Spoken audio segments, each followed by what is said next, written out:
Check, check, check. We had pretty much everything checked off this week, didn't we? Thank you, Jacqueline, for that. We're going to take a look, of course, at our lake effect and the impact that these lake effect squalls have had on us over the past week. Now, here on the Canadian side of things, some of the worst hit areas were up in the Georgian Bay area. Of course, then there's Buffalo, New York being hard hit too. But let's check in with Kevin and see what he's up to outside. Well, Kevin, here's the good news. We're on the tail end of the lake effect at this point because the temperatures are warming and we're changing the wind direction to more of a southwesterly in advance of a low pressure system that's up to the north. So that's helping to draw in. See how the arrows are changing direction, but it's also warmer air. So when Jacqueline was talking about all of those conditions that we need to have for lake effect, those are all turning themselves off in this particular scenario. We have a cold front that's sweeping through, and with that southwesterly flow, thank you so much, Chrissy. It's always the ice, right, that causes the problems, and that's what makes me most nervous. I don't know about you, but let's turn it over to Kevin and see what the conditions are like up Collingwood Way. Thanks so much, Kevin. Well, tomorrow morning, there's potential for some freezing rain in South Ontario as well as through the northeast. So, yeah, the travel with this low pressure system that's coming through. The important thing to note here is that the wind direction is changing. Today, we're beginning to feel that effect, actually, as the temperature's warm. So the wind direction changes. The temperature is warmer, so we are turning off the lake effect. Now the concern is about icing, and the concern is also about the warming temperatures. Thanks so much, Jacqueline. And we are on the tail end of the lake effect that we've been experiencing this week, but now we're turning our attention to, like Jacqueline was talking about, some freezing rain potential. More on that in a moment. First, though, let's check in with Kevin in Collingwood. Well, Kevin, we have snowfall expected by Saturday morning across the north of the province, but look at this. We've put this together to show you where the potential for freezing rain is, from a westerly or northwest wind to more of a southwesterly, which is a warmer direction. It's going to be bringing up our temperatures significantly. Low pressure system here with a cold front to our north, and we do have temperatures warming into next week to the teens. Yes, so we're talking about a November thaw, essentially. The snow emergency continues in western New York, and we're going to go first and show you Cheektowaga, New York. Now, these are regions that have seen in excess, well in excess, of 200 centimeters of snow. You've got, again, transportation trying to remove the snow. There's where you're going to put all of the snow.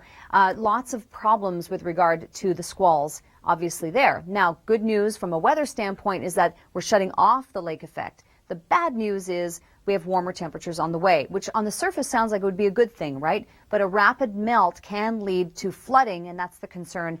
So thankfully, yes, shutting off the lake effect, but bringing up the temperatures. In terms of southern Ontario, for the time being, the concern on Saturday morning would be more so about freezing rain in southwestern Ontario, so travel on the 401, just be aware of that. And then we have our warming temperatures. So yes, it feels better to have not so much of the cold we've been experiencing, but clearly up toward Georgian Bay and down into Buffalo, where the snowfall we're counting in feet, that could be a problem for sure. So this is definitely a system worth watching. It will be strengthening as it moves off to the north. And then we drop beyond that into the 4-2 range. So it's not a long-lived warm spell, but a little thaw happening this weekend across the GTA.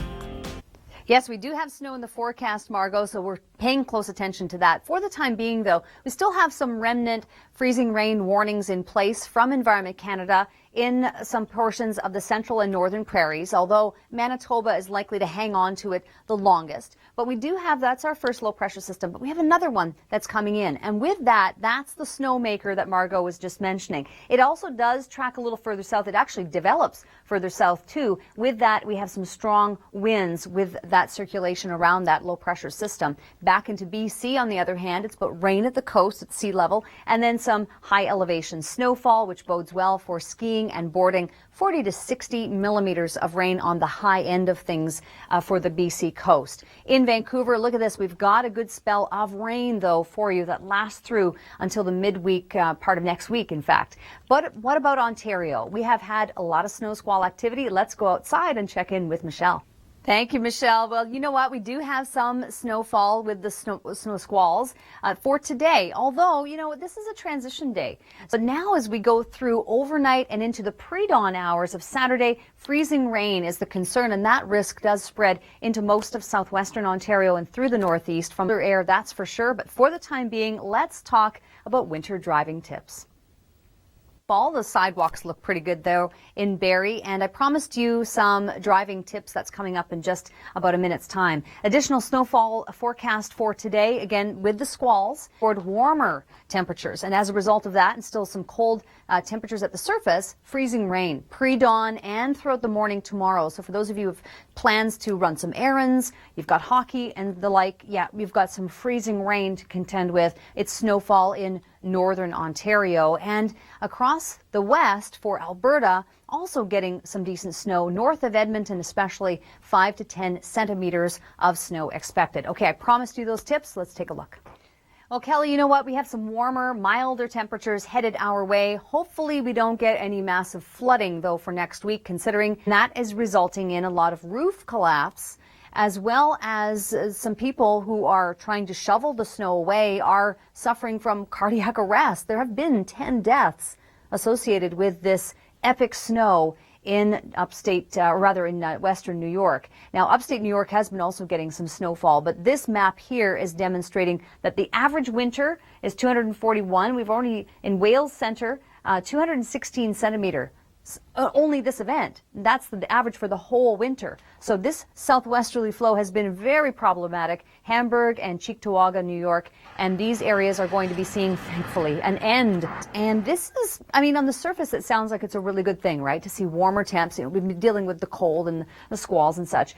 Yes, in the sense that it's better for people who, you know, want to get out and about. And if you don't already have a lot of snow on the ground, it's not going to be that big a deal. But where it is a big deal is where we have already copious amounts of snow on the ground, because it could lead to a rapid melt, and that could cause flooding. By the time we get into the later part of Tuesday next week, then we'll be back in the cold. But there is a brief spell of warmer weather, and we're just a little bit concerned about the flooding potential. That will definitely be a story.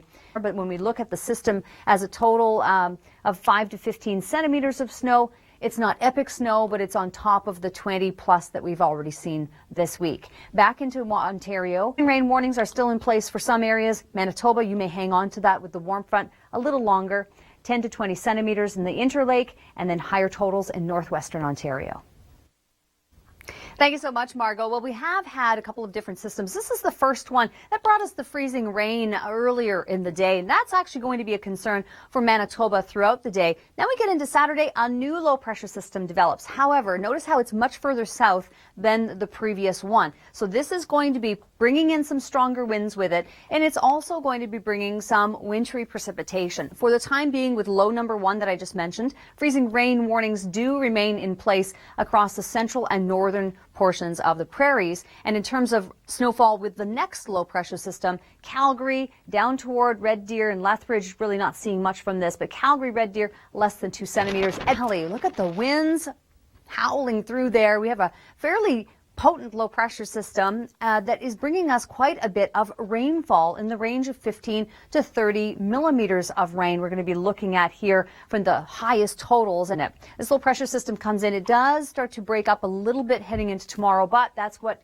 makes for the low pressure system in the prairies as it moves across. Quick mention for the east, we do have some warnings and watches back over to some snowfall. St. John's is not going to see a lot from this, you know, less than 2 centimeters, but it is the western side and Labrador and Cape Breton Island that are seeing the predominant snowfall totals, and that's of course in line with those warnings and watches we just looked at. We may have some additional snowfall before the winds shift direction. It's going to be turning to a southwesterly wind. What kind of impact will that have on the weekend forecast? We'll have those details coming up. Good advice, Kevin. Thank you so much. We do still have mostly a westerly wind that we are contending with, but there's a switch in direction coming, and that's important to know because with a southwesterly flow, look at the temperatures.